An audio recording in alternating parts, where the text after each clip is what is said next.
Hey everyone, welcome back to the channel, and if you're new here, make sure to hit that subscribe button, because today we re-dive in deep into something that silently controls more of your life than you probably realize: the psychology of fear and avoidance. You know those things you keep putting off? The conversations you keep dodging? The opportunities you don't pursue? The situations you carefully navigate around? Those are random choices re-driven by a powerful psychological mechanism that is designed to protect you, but often ends up limiting you instead. Whether it's avoiding conflict, procrastinating on important tasks, staying in your comfort zone, or steering clear of anything that makes you anxious, avoidance feels like it's helping in the moment, but it's actually one of the most insidious patterns that keeps people stuck. So today we're going to break down exactly how fear and avoidance work in your brain, why avoidance feels so good initially but makes things worse over time, and most importantly, how understanding this psychology is the first step toward breaking the cycle. Let's start with the basics. What is fear really? At its core, fear is an emotional and physiological response to perceived threat or danger. It's one of our most primitive survival mechanisms, hardwired into the deepest, oldest parts of our brain. When your ancestors encountered a predator or a life-threatening situation, fear triggered the fight-or-flight response, flooding their bodies with adrenaline and cortisol, sharpening their senses, and preparing them to either battle the threat or run from it.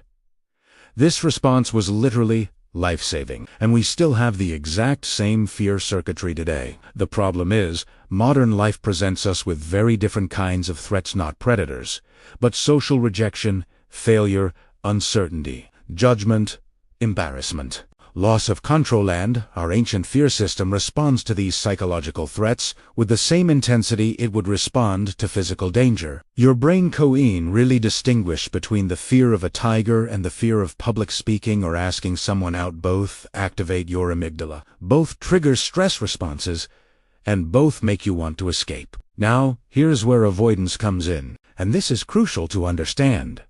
Avoidance is the behavioral response to fear, and it works incredibly well in the short term, which is exactly why it becomes such a powerful habit.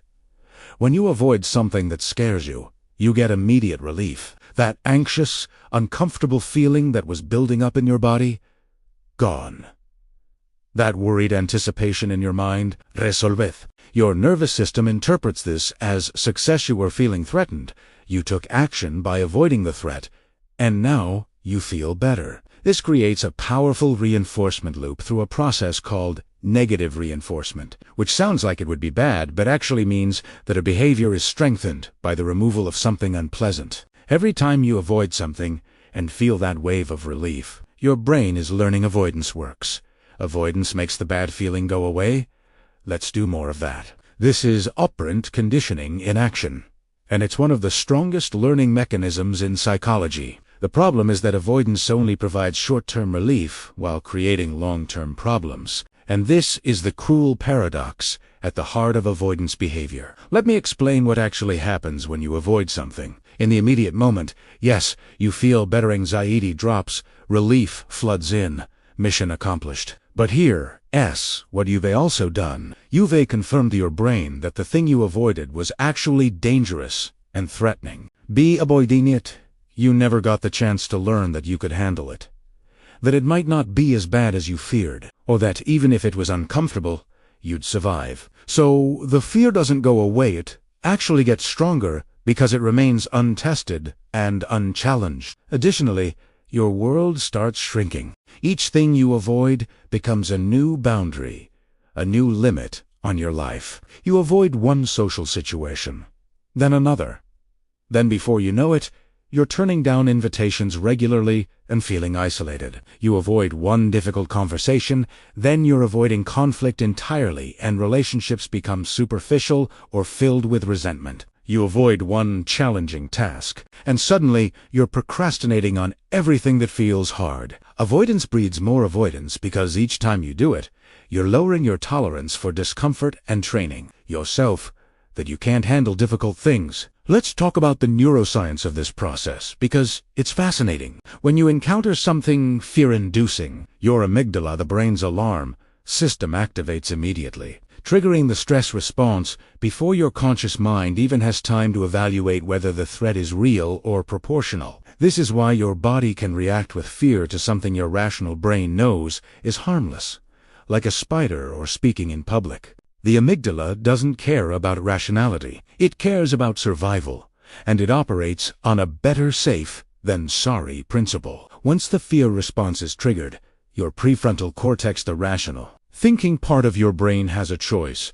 It can override the amygdala by evaluating the threat more carefully and deciding it as safe. Or it can support the fear by planning avoidance. When you choose avoidance, you're essentially siding with your amygdala, which reinforces its authority in these situations. Over time, the neural pathways associated with fear and avoidance get stronger through repeated use, while the pathways associated with approaching and confronting fears get weaker. It's neuroplasticity working against you. Your brain literally becomes better at avoiding and more sensitive to threats because that's what you're repracticing. There are different types of avoidance that show up in different areas of life, and recognizing them is important. There's obvious behavioral avoidance, like not going to parties because you're socially anxious, not applying for jobs because you're afraid of rejection, or not going to the doctor because you're scared of bad news. But there's also subtle cognitive avoidance, where you distract yourself from uncomfortable thoughts, suppress certain feelings,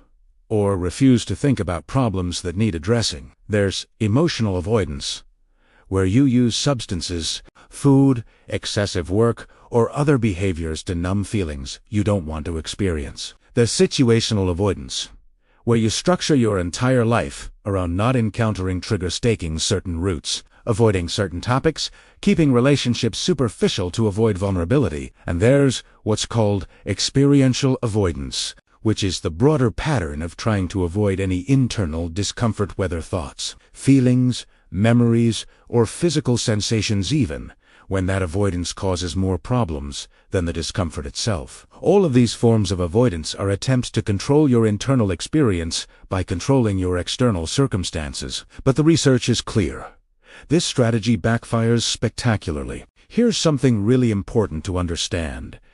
The relationship between fear, intensity, and avoidance is not linear. You might think you avoid things that are extremely scary and approach things that are only mildly scary. But actually, sometimes people avoid things that would only create mild discomfort. This is because avoidance is really about the objective level of threat. It is about your perceived ability to cope with it. If you believe you can't handle discomfort, even small amounts of discomfort will trigger avoidance. This is why avoidance can gradually expand to encompass more and more of your life. It is not that the world is getting more dangerous. It's that your confidence in your ability to handle difficulty is There's also the concept of safety behaviors, which are subtle forms of avoidance that people use even when they're technically facing their fears. For example, you might go to a party but stay glued to your phone, or give a presentation but speak really quickly to get it over with, or go on a date but have several drinks first to numb your anxiety. Safety behaviors make you feel like you're confronting your fear, but you're actually avoiding the full experience, which means you never fully learn that you can handle it without the safety crutch. These behaviors maintain anxiety just as effectively as complete avoidance does. Now let's talk about the vicious cycle that develops. Fear triggers avoidance. Avoidance provides relief. Relief reinforces the fear, and the fear grows stronger, making future avoidance more likely. But it gets worse. Avoidance often creates the very outcomes you're afraid of. If you avoid social situations because you're afraid of being alone, you end up isolated and alone. If you avoid difficult conversations because you're afraid of conflict, resentment builds and creates bigger conflicts later. If you avoid challenges because you're afraid of failure, you don't develop skills and are more likely to fail when challenges become unavoidable. Psychologists call this a self-fulfilling prophecy, or fear-driven behavior creates the reality you feared. There's also anticipatory anxiety, which is the anxiety you feel before the feared event even happens. And often this anticipatory anxiety is worse than the actual event. You might spend days or weeks dreading something, building it up in your mind, imagining worst-case scenarios, and then either the event isn't as bad as you feared, or you avoid it and never find out. Either way, You've suffered through all that anticipatory anxiety for nothing. But because avoidance worked to eliminate the anticipated threat, your brain still marks it as successful. So you're essentially paying the anxiety cost without getting any of the learning benefits. Let's discuss the role of uncertainty, intolerance in fear, and avoidance. Many fears aren't about guaranteed bad outcomes they're about not knowing what will happen. The ambiguity itself is threatening to some people, so they avoid situations with uncertain outcomes, even when the most likely outcome is positive or neutral. This is why people sometimes stay in bad situations rather than face the uncertainty of change, or why they avoid opportunities that could go either way. The psychology here is that humans have a bias. Toward certainty, we prefer a guaranteed mediocre outcome over an uncertain outcome that could be better or worse. Avoidance feels like choosing certainty, even though it's often choosing certain stagnation over potential growth. So how do you break the fear and avoidance cycle? The gold standard approach is called exposure therapy, which sounds scary, but is actually incredibly effective and is based on solid psychological science. The principle is simple. You gradually, systematically face your fears in a controlled way, starting with less scary versions and working up to more challenging ones. This allows your brain to learn through experience that the feared situation is manageable, that anxiety decreases naturally even without avoidance, and that you have more capacity to cope than you believed. Exposure works through several mechanisms. It leads to habituation, where the fear response naturally decreases with repeated exposure. It provides corrective learning, where your predictions about catastrophe are proven wrong. It builds self-efficacy, as you prove to yourself you can handle difficulty, and it prevents the negative reinforcement of avoidance. The key is that exposure needs to be long enough and complete enough that you stay in the situation until anxiety decreases.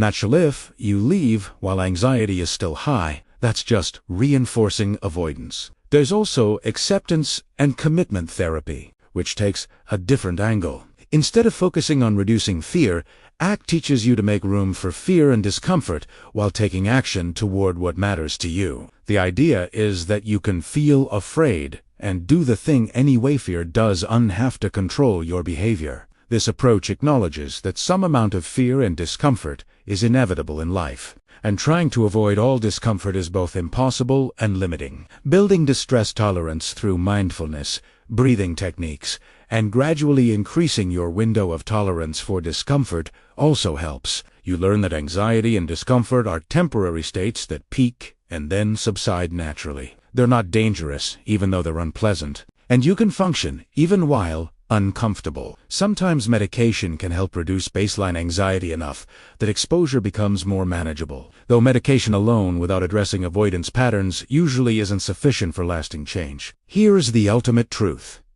Courage isn't the absence of fear. It's taking action despite fear. Every time you approach something scary instead of avoiding it, you're rewiring your brain, building resilience, and expanding your life. It's uncomfortable, let's be honest about that, but it's the only way through. Avoidance keeps you safe, but small.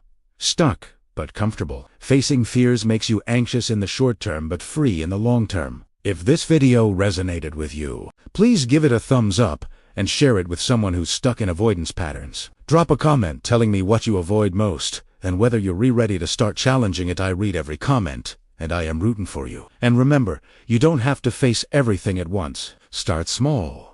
Be patient with yourself, and consider working with a therapist if avoidance has really taken over your life. Thanks so much for watching, and I'll see you in the next video.